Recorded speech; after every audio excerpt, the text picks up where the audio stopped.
Mekah yang semula hanya ditinggali oleh Hajar dan Nabi Ismail, seiring dengan berjalannya waktu, berubah menjadi sebuah negeri yang besar. Berkat doa Nabi Ibrahim, negeri itu sungguh mendapatkan berkah dari Allah. Masyarakatnya hidup dalam kecukupan dan sejahtera. Beribu-ribu tahun kemudian, Mekah berubah menjadi negeri yang sangat kejam. Sebagian besar masyarakatnya mulai melupakan ajaran agama yang benar dan berganti menyembah berhala-berhala yang mereka ciptakan sendiri. Di antaranya adalah Saman, Watan, Nusyun, dan masih banyak lainnya. Semua itu adalah Tuhan yang mereka ciptakan dari batu, kayu, ataupun logam. Kaum Quraisy menganggap harta adalah segalanya. Bagi yang memiliki harta paling banyak, dialah yang akan menjadi pemimpin. Demi mencapai kehormatan dan kedudukan, mereka menghalalkan segala cara. Karena itu pula, mereka seringkali terlibat dalam perselisihan dan kadang-kadang menimbulkan perang antar saudara. Bukan hanya Tuhan mereka saja yang berubah, sifat dan perilaku masyarakatnya pun juga berubah. Kaum Quraisy yang secara turun-menurun menguasai Mekah dan Ka'bah mulai membentuk kelompok masing-masing. Mereka sangat berkuasa dan kaya raya.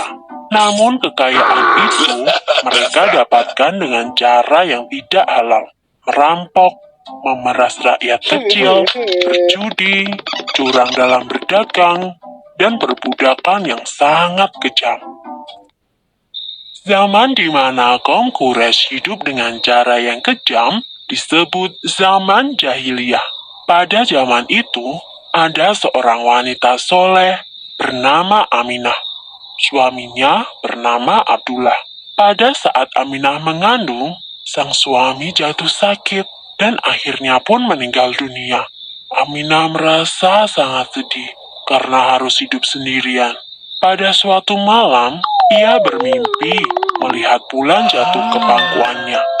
Menurut ahli tafsir mimpi, kelak anak yang dikandung oleh Aminah akan menjadi orang yang dihormati. Mekah dan Ka'bah semakin ramai dan berkembang. Orang dari segala penjuru selalu berkunjung ke Mekah untuk beribadah dan juga berdagang. Kemajuan Mekah membuat Abraha, seorang gubernur di Yaman, merasa kesal.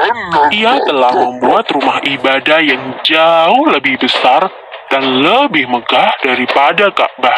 Namun, tidak ada satupun orang yang mau beribadah ke Yaman. Abraha lalu memerintahkan agar semua pasukannya bersiap-siap. Mereka akan menyerang Mekah dan menghancurkan Ka'bah. Abraha dan pasukan bergajahnya menyerbu Mekah dengan penuh kesombongan. Ketika ia akan menghancurkan Ka'bah, tiba-tiba datang ribuan burung ababil. Burung-burung itu membawa batu-batu berapi dari neraka. Kemudian, batu-batu itu dilemparkan ke arah pasukan gajah Abraha. Dalam sekejap mata, pasukan Abraha berhasil dikalahkan dan Ka'bah pun dapat diselamatkan. Tahun itu kemudian disebut dengan Tahun Gajah. Pada Tahun Gajah itu pula, Aminah melahirkan putranya.